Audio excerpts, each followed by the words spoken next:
اپنوں میں سے ہی تو بنتے تھے مبلغین، وہ کہاں چلے گئے؟ انہوں نے بھی اپنا سیف زون بنا لیا کہ ہم اپنے حلقے میں رہیں گے، باقی دنیا جائے بھاڑ میں، مر رہی ہے قوم تو جائے، اس کو کون دیکھے۔ وہ اصلاح کا شعبہ بھی چھوڑ دیا گیا ہے، اور اب تو اصلاح کرنے والے ہمارے محلے سے بھی نہیں گزر رہے ہیں۔ اب سنو حدیث، میرے آقا صلی اللہ علیہ وسلم نے فرمایا تھا، اسی زمانے کے لیے شاید، حضور فرماتے ہیں ایک وقت ایسا بھی آئے گا کہ جو اصلاح کی بات کرے گا، جو ایمان کی بات کرے گا، لوگ اس کو اتنی تعجب سے دیکھیں گے جیسے چور کو دیکھا جاتا ہے۔ داڑھی والے کو، ٹوپی والے کو، اصلاح کی بات کرنے والے کو، حضور فرماتے ہیں جیسے زنا کرنے والے کو عیب سے لوگ دیکھتے ہوں گے، تانا دیں گے، اسی طرح سے ایک وقت ایسا آئے گا کہ مومن کو تانا دیا جائے گا، یہ دیکھو یہ مسلمان ہے، یہ دیکھو یہ ٹوپی والا ہے، یہ داڑھی والا ہے۔ وہ دور آئے گا، بلکہ میں سمجھتا ہوں اس دور میں ہم جی رہے ہیں۔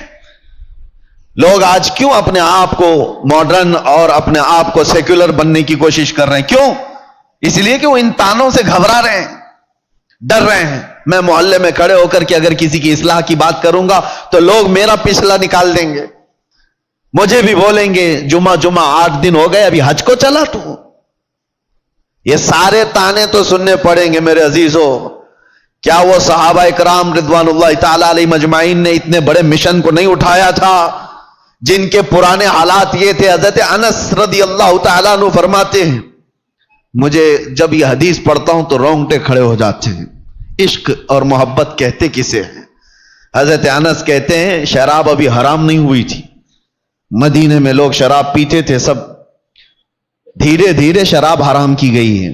ایک وقت ایسا آیا تھا کہ شام کا وقت تھا، قہبہ خانے جہاں پر شراب بکتی تھی لوگ آ کر کے بیٹھ کر کے پیتے تھے جیسے ہوٹل ہوتے ہیں۔ حضرت انس کہتے ہیں میں شراب لوگوں کو پیالوں میں بھر کر دیا کرتا تھا۔ اچانک مدینے کی گلیوں میں آواز آئی، کوئی ڈنڈورچی اعلان کر رہا تھا یا ایھا المسلمون قال رسول اللہ صلی اللہ علیہ وسلم حرمت الخمر، اے مسلمانوں اللہ کے نبی نے فرمایا شراب حرام ہو گئی۔ اعلان کانوں میں سنا، حضرت انس کہتے ہیں میرے ہاتھ سے پیالی گر گئی۔ 50 سال 60 سال پرانی شراب وہ لوگ جمع کر کے رکھتے تھے، ایسے نہیں نئی نئی شراب، 50 سال پرانی مٹکوں میں جمع کی ہوئی شراب ہوتی تھی ان کی پینے والی، اس پہ فخر کرتے تھے۔ حضرت انس کہتے ہیں میں نے تو پیالی چھوٹ گئی، لوگ جو بیٹھے ہوئے تھے کوئی اپنے منہ سے لبوں تک لگایا ہوا تھا وہیں سے اس نے پٹک دیا، آواز آئی وہیں سے پھینک دیا کہ اللہ کے نبی نے فرمایا حرام ہو گئی، پٹک دیا۔ میں سوچتا ہوں کبھی پڑھتا ہوں تو رونگٹے کھڑے ہوتے ہیں، کیا صحابہ میں یہ فرما برداری کا جذبہ تھا؟ ان کے کانوں میں صرف بات پڑی، وہ بھی ڈائریکٹ رسول اللہ کی نہیں، کوئی اعلان کرنے والا بیان کر رہا ہے۔ وہ یہ سوچ تو سکتے تھے کہ ابھی قانون آیا ہے، امپلیمنٹ ہونے میں ٹائم لگ سکتا ہے، آج کا تو پی لیں، کل جا کر کے حضور سے بات کر لیں گے کہ صحیح میں حرام ہوئی یا نہیں، کنفرمیشن کے بعد چھوڑ دیں گے۔ نہیں، صرف کسی ایک مسلمان کی آواز آئی کہ اللہ کے نبی نے فرمایا، وہ صحابہ نے توڑ دیا مٹکے، 50 سال پرانے۔ حضرت انس کہتے رات ہوتے ہوتے مدینے کی ساری نالیاں شراب سے بہ رہی تھی، جن کے ہاں جو جو جمع رکھا تھا سب اٹھا کر کے پھینک دیا۔ یہ امت تھی میرے مصطفیٰ کی، یہ وہ صحابہ کی فرمانبرداری تھی۔ اس کو کہتے ہیں عشق، اس کو کہتے ہیں محبت۔ کانوں میں بات پڑ جائے اپنے آقا کی تو چھوڑ دے بندہ اس چیز کو۔ کیا آپ تب کو یہ نہیں پتا ہے کہ گناہوں کے اڈوں پر جانے کی اجازت اسلام نہیں دیتا؟ میرے آقا صلی اللہ تعالی علیہ وسلم نے شراب حرام کی ہے، نشہ حرام ہے، تو وہ نوجوان کیسے آج نشہ کو چھوتا ہے، اپنے نبی سے محبت کی دعوے کرتا ہے؟ محبت ہے ہی نہیں، عشق کی بات ہی نہیں۔ رائی کے دانے کے برابر بھی اگر دلوں کے اندر ایمان ہو، میرے آقا سے محبت ہو تو آ جاؤ، باز آ جاؤ میرے عزیز ہو۔ اے نوجوانوں، وقت بہت تیزی سے ڈھل رہا ہے، آپ کو پتہ بھی نہیں۔ آج میں اس مقام پر آپ کے سامنے کھڑا ہوں، آپ کو اندازہ ہے مجھے تو کچھ نیا نہیں لگتا، لیکن 10 سال کے بعد ہم یہاں کھڑے ہیں، 10 سال گزر چکے۔ میں پیچھے پلٹ کر کے دیکھتا ہوں تو سوچتا ہوں کیا ایک عشرہ ایک دہائی گزر گئی ہماری زندگی کی، 10 سال کے بعد اس مسئلے پہ پھر آئے. یہ 10 سال کا عرصہ اتنی تیزی سے گزر رہا ہے، تو یاد رکھو موت بہت تیزی سے تمہارے قریب آ رہی ہے، بہت تیزی سے.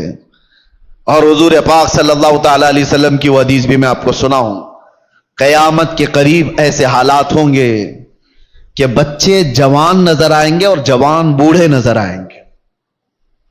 کیا آج نہیں معلوم آپ کو؟ بچوں کے اندر جو حرکتیں ہیں وہ جوانوں سے کی جیسی ہیں. 6 سال کے 7 سال کے بچے بالغ لوگوں کی باتیں کرتے ہیں، جوانی ابھی سے آئی ہوئی لگتی ہے.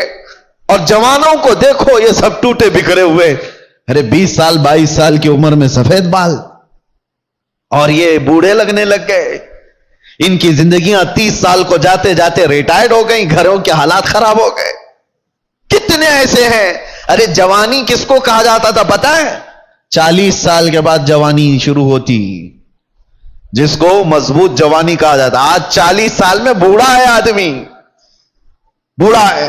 قیامت کے اتنے قریب ہم آ چکے. میرے آقا نے فرمایا تھا ایک دور آئے گا کہ جب بچے جوان نظر آئیں گے اور جوان بوڑھے لگنے لگیں گے. ان حالات کا باریکی سے آپ مطالعہ کرو میرے عزیزو. اب ہمیں تقریروں کے اعتبار سے کوئی ایک مقرر ایک خطیب سمجھ کر کے ایک ٹرینڈ کے حساب سے مت لو. میرے پاس اب وہ فن بھی نہیں ہے، نہ میں اپنے الفاظ سے چمکا کر کے کسی کے اوپر دباؤ ڈالنے کے لیے تقریریں کرتا ہوں. نہیں، ایک درد نکلتا ہے آج امت کے لیے خاص طور پر. بہت جلدی وہ دن بھی آ جائے گا، شاید اعلان ہو جائے کہ ہم بھی مر گئے، دنیا سے نکل گئے. جتنے دن ہمارے باقی رہ گئے، کبھی یہ خیال آتا ہے کہ بارگاہ مصطفیٰ صلی اللہ علیہ وسلم میں جانا تو طے ہے، مرنے کے بعد قبر میں منہ دکھانا تو طے ہے. اگر وہ نبی پاک صلی اللہ تعالی علیہ وسلم ہم سے پوچھیں کیا تو اس جگہ سے آ رہا ہے جہاں سے صبح سے شام تک مجھ کو گالیاں دی جاتی تھی؟ کیا تو اسی محلے سے آ رہا ہے جہاں لوگ ماں اور بیٹیوں کی عزت بھول چکے تھے؟ زنا اتنا عام ہو چکا تھا کہ جانور بھی اس طرح کا جوڑا نہیں کھاتے. گھر گھر آج محفوظ نہیں ہے. لوگ بیٹھ رہے ہیں آج ہمارے پاس آ کر کے حیرت ہوتی ہے کہ زنا کے معاملات کو حل کرنے کے لیے بیٹھتے ہیں تو رونگٹے کھڑے ہوتے ہیں، کلیجہ منہ کو آتا ہے. باپ بیٹی کو لے کر بیٹھا ہے، دوسرا باپ بیٹے کو لے کر کے بیٹھا ہے. کن معاملات پر آپ بات کر رہے ہو؟ ایک بار میرے آقا صلی اللہ علیہ وسلم کے پاس ایک صحابی آئے تھے، ماعز اسلمی، کہا آقا مجھ سے خطا ہو گئی ہے، مجھ سے غلطی ہو گئی ہے. حضور نے پوچھا ہوا کیا ہے؟ کہا بتا نہیں سکتا، بہت تکلیف کی بات ہے. حضور نے فرمایا بتاؤ تو تمہارا علاج کیا جا سکے. انہوں نے کہا زنا ہو گیا ہے، مجھ سے زنا ہوا. حضور نے اپنا چہرہ پھیر لیا، چہرہ سرخ تھا میرے آقا کا، لال ہو گیا. کہا جاؤ تم. وہ صحابی دھاڑے مار کر کے رونے لگ گئے. تجھ سے جو منہ چھپاؤں تو کروں کس کے سامنے؟ میں جاؤں تو پھر کہاں جاؤں؟ نبی پاک صلی اللہ تعالی علیہ وسلم نے ان کو کھڑا کر کے پوچھا ہوش میں کہہ رہے ہو؟ انہوں نے کہا ہاں میں ہوش میں کہہ رہا ہوں، ہو گئی مجھ سے خطا. حضور نے فرمایا کیا تجھے پتا ہے اسلام میں سزا کیا ہے اس کی؟ پتھروں سے مار کر ہلاک کر دیا جائے گا. انہوں نے کہا ہاں یا رسول اللہ پتا ہے مجھے. پھر بھی کہہ رہے ہو؟ کہا ہاں، اس آخرت کی سزا سے تو بہتر ہے کہ آپ مجھے دنیا میں پاک کریں. 3 مرتبہ پوچھنے کے بعد بھی جب انہوں نے کہا کہ ہاں مجھ سے خطا ہو گئی، تو حضور نے صحابہ سے کہا جاؤ یہ اقبالی مجرم انہیں لے جاؤ جبل انم، ایک پہاڑی مدینے میں، وہاں پر صحابہ لے کر کے گئے. اوپر سے ان کو پتھروں کی بارش کی گئی، وہ قتل ہو گئے، ان کا انتقال ہو گیا. یہ اسلام میں زنا پر سب سے بڑی سزا دی گئی. وہ صحابی تھے، خطا ہوئی تو نبی پاک صلی اللہ تعالی علیہ وسلم نے دنیا میں پاک کرنے کا طریقہ یہ بتایا. اور یہاں پر حالات ایسے آ گئے کہ لوگ اس کو اتنے ہلکے میں لے لیے. پھر مجھے وہ حدیث یاد آتی ہے، حضور نے فرمایا تھا قیامت کے قریب زنا اتنا عام ہو جائے گا کہ انسان ایسے جوڑا کھائیں گے جیسے گدھے اور کتے راستوں پر جوڑا کھاتے ہیں. ان کے درمیان یہ سب کامن سی چیز ہو گئی، نارمل بن گیا ہے. لوگ بیٹھ کر کے حل کر رہے ہیں، ہمیں تو رونگٹے کھڑے ہوتے ہیں. کن چیزوں کی یہ باتیں لے کر بیٹھے ہیں بیٹے اور بیٹیوں کی کہ یہ اس طرح کی حرکتیں کرتے تھے. معاذ اللہ رب العالمین. ایک بات یاد رکھو، پورے معاشرے میں محلے میں ایک جگہ کوئی زنا کرتا ہے تو پورے محلے کی برکت ختم کر دی جاتی ہے. ناسور ہے وہ کینسر کی طرح. کینسر کی پھوڑی جس طرح پورے جسم میں زہر پیدا کرتی ہے، ایک بے حیائی اور بدکاری والا نوجوان پورے معاشرے کے اندر وہ ناسور بن کر زہر پھیلاتا ہے. تمہاری بیٹیوں تک بھی وہ حرکتیں آئیں گی، تمہارے بیٹے بھی محفوظ نہیں رہیں گے. اس لیے ذمہ داریوں کا احساس سارے لوگ مل کر کے کریں، ایک آدمی نہیں. یہ بیچارہ خطیب کب تک یہاں سے پکارے گا؟ ایک کوئی مبلغ کب تک اصلاح کرے گا؟ ہر ایک کی ذمہ داری ہے. آج غلطی کس کی ہے پتا ہے؟ پورے محلے میں 5% یا 10% جواری ہوتے ہیں. 5% سے بھی کم ہوتے ہیں جواری اور سود خور یا شرابی یا زانی. اکثریت تو اچھے لوگوں کی ہوتی ہے، لیکن وہ اچھے لوگ اتنے بھیانک ہوتے ہیں. یاد رکھنا، ان 5 کو جنہوں نے کھلی چھوٹ دی تھی، یہ 95 لوگوں کی بھی وہی سزا ہوگی جو اس جواری کی سزا ہوگی. کیونکہ معاشرے کو برباد کرنے میں ان 5 لوگوں کا ہاتھ کم تھا، خاموش رہنے والوں کا ہاتھ زیادہ تھا. یہ سپورٹر تھے، گناہ دیکھ کر کے ہنستے ہوئے چلے جاتے تھے. میرے گھر میں تھوڑی نہ ہو رہا ہے، فلاں کا بچہ بگڑا ہوا ہے، میں تو سنبھال لوں گا اپنا گھر.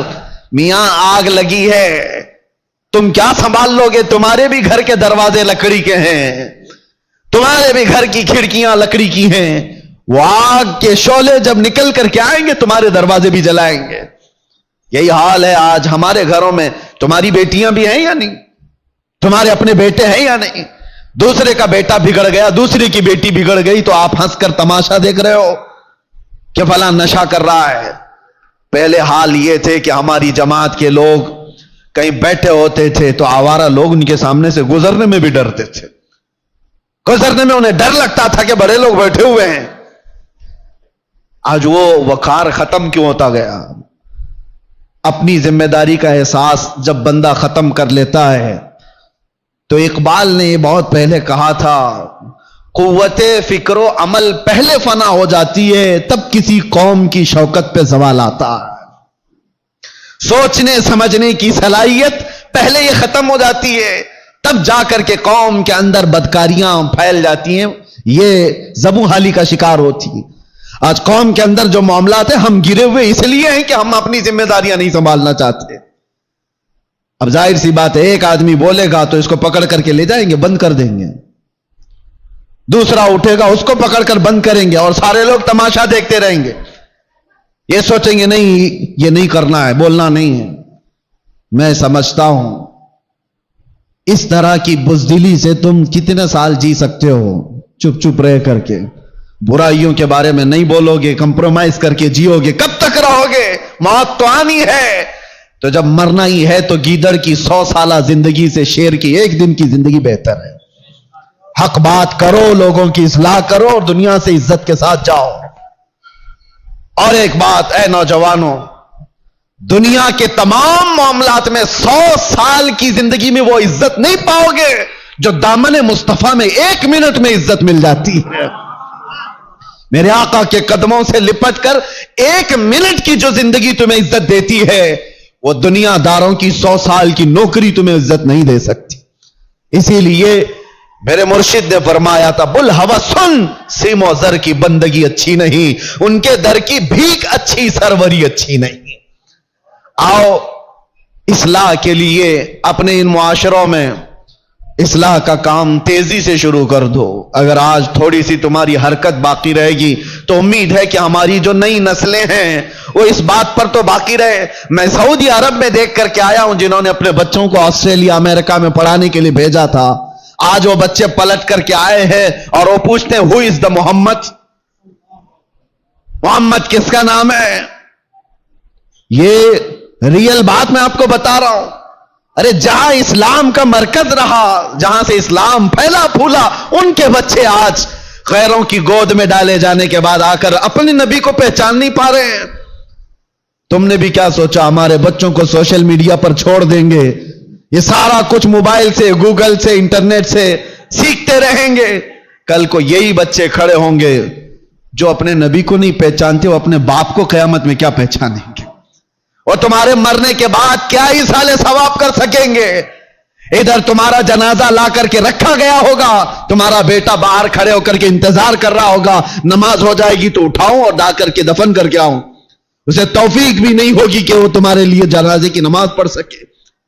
کیوں ایسے معاشرے میں جینے کی ضرورت ہے؟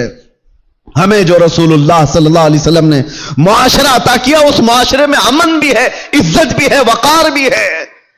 آؤ واپس سے پھر اس ماحول کو بنانے میں آپ سب سترک ہو جاؤ، متحرک ہو جاؤ۔ ہر محلے کے نوجوانوں سے میں گزارش کروں گا، تم 5 ہی صحیح 10 ہی صحیح کھڑے ہو جاؤ ذمہ داری لے کر کے کہ ہم اپنے محلے میں بے حیائیاں نہیں ہونے دیں گے۔ انقلاب آئے گا میرے عزیزو۔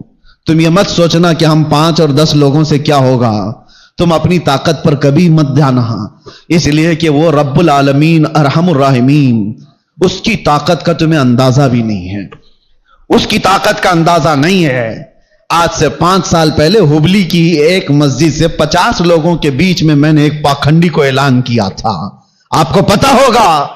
ہم نے یہاں سے موبائلے کا چیلنج کیا کیا تھا؟ یہ رب العالمین کا کرم ہے کہ پوری دنیا کے خطے خطے میں وہ آواز پہنچائے گی، جس کو پہنچنا تھا اس کو بھی پہنچی۔ تو کبھی یہ مت سوچنا کہ میرے ایک کے چاہنے سے کیا ہوگا، بہت کچھ ہوتا ہے۔ آواز اٹھا کر کے تو دیکھو، اصلاح کے لیے کھڑے ہو کر کے تو دیکھو۔ بازو ہمارے کمزور ہیں، رب العالمین کی طاقت کمزور نہیں ہے۔ تم اگر کھڑے ہو گئے اصلاح کے لیے تو اللہ تعالیٰ غیب سے اسباب پیدا فرمائے گا۔ ایک نہیں مانے گا، 2 نہیں مانیں گے، ہو سکتا ہے کوئی تو جیالا ہوگا جو تمہاری دعوت پر لبیک کہے گا۔ تم اپنے گھر کی دعوت تھوڑی نہ دے رہے ہو۔ اگر 5 نوجوان کھڑے ہو گئے ہر محلے سے اور وہ دوسرے بچوں کی اصلاح کے لیے کوشش کرتے رہے، خدارا کبھی یہ مت کہنا کہ ہماری ٹیم میں آ جاؤ، ہماری ٹیم میں آ جاؤ، ہماری تنظیم میں آ جاؤ۔ ایک بات میں بتاتا ہوں، اس امت کی ایک رگ کو میں جانتا ہوں، یہ جتنی بھی بگڑی ہوئی ہو، باپ کا واسطہ، ماں کا واسطہ، استاد کا واسطہ، پیر کا واسطہ، ہو سکتا ہے ناکام ہو جائے۔ بگڑے ہوئے نوجوان کو ایک بار آمینہ کے لال کا واسطہ دے کر کے دیکھو، ایک بار میرے مصطفیٰ کے نام کا واسطہ دے کر کے دیکھو، اللہ تبارک و تعالیٰ اس کے ذہن و دماغ میں محبت پیدا کر ہی دے گا۔ یہ بگڑا ہوا ہے لیکن آج بھی اپنے نبی سے محبت رکھتا ہے، اور اسی محبت کا واسطہ دے کر کے اصلاح کا کام کرو۔ ورنہ آج جو میں سن کر کے آیا ہوں، کھڑے ہونے کی ہمت بھی نہیں تھی، اتنی دیر میں بول لیا، کھڑے ہونے کی ہمت نہیں تھی۔ بتاؤ میرے عزیزو، جس کے علاقے میں آ کر کے اس کو یہ خبر دے دی جائے کہ آپ کے علاقے میں بھائی بہن سے زنا کر رہا ہے، اسے بولنے کی کیا جرأت ہوگی، اسے کھڑے ہونے کی کیا طاقت ہوگی؟ دل دکھتا ہے۔ امت مصطفیٰ صلی اللہ تعالی علیہ وسلم اس پوزیشن پر آ گئی کہ ہم غیروں میں بھی یہ بات نہیں سن پاتے، غیروں میں یہ بات نہیں سن پاتے۔ مسلمانوں کے گھروں میں یہ چیز ہو سکتی ہے۔ اس لیے آج میرا یہ پیغام ہے، اگر سارے لوگ ذمہ داریوں کا احساس نہ کریں گے تو کل کو پکڑ ہماری بھی اور تمہاری بھی ہوگی۔ جماعت کے اراکین، اپنی ذمہ داریوں سے بھاگو مت۔ اللہ نے تمہیں کسی خاص مقصد کے لیے اس مسجد کی خدمت عطا کی ہے، ہر مسجد کے لیے کہہ رہا ہوں، اسی مسجد کی بات نہیں۔ تم اپنا کھویا ہوا وقار اٹھاؤ، سنبھالو۔ 2-4 لوگ تمہارے ان فیصلوں کے خلاف ہو جائیں گے، کوئی پرواہ نہ کرو۔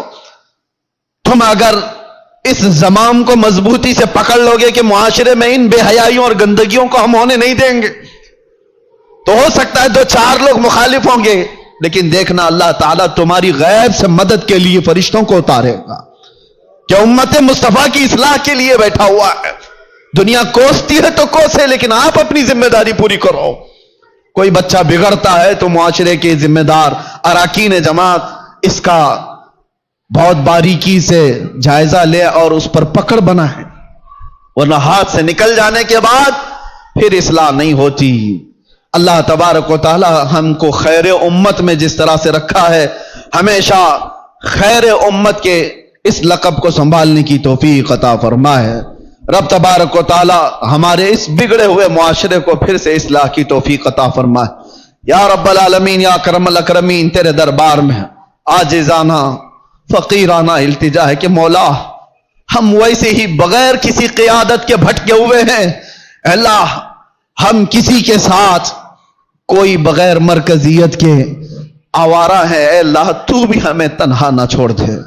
تیرے نبی کا واسطہ مولا اس امت کو اس یتیمی کی حالت میں تنہا نہ چھوڑ. ہمارے معاشرے میں غیب سے اصلاح کرنے والوں کی جماعت پیدا فرما. اے اللہ علماء صالحین کو ہمارے درمیان پیدا فرما. ہماری قوم کو اور ہمارے بچوں کو تیرے حبیب پاک کا سچا شہدائی بنا دے. اے اللہ اے کریم خدا، جن بے حیائیوں اور برائیوں سے ہمارا کلیجہ منہ کو آتا ہے، ان بے حیائیوں اور برائیوں سے ہمارے گھروں کے دروازوں کی حفاظت فرما. یہ بے حیائی ہمارے گھر کے دروازوں پر دستک نہ دے. ہماری اولاد، ہماری بہنیں، ہماری مائیں، سب کی عزتوں کی حفاظت فرما. مولا آخری دم تک تیرے نبی پاک کے غلاموں میں ہمارا شمار فرما، اور مرے تو تیرے نبی کی محبت میں دنیا سے جائیں. خاتمہ بالخیر عطا فرما. وصلی اللہ تعالی علی خیر خلقی محمد وآلہ وصحبہ اجمعین، وآخر دعوانا الحمد للہ رب العالمین. السلام علیکم.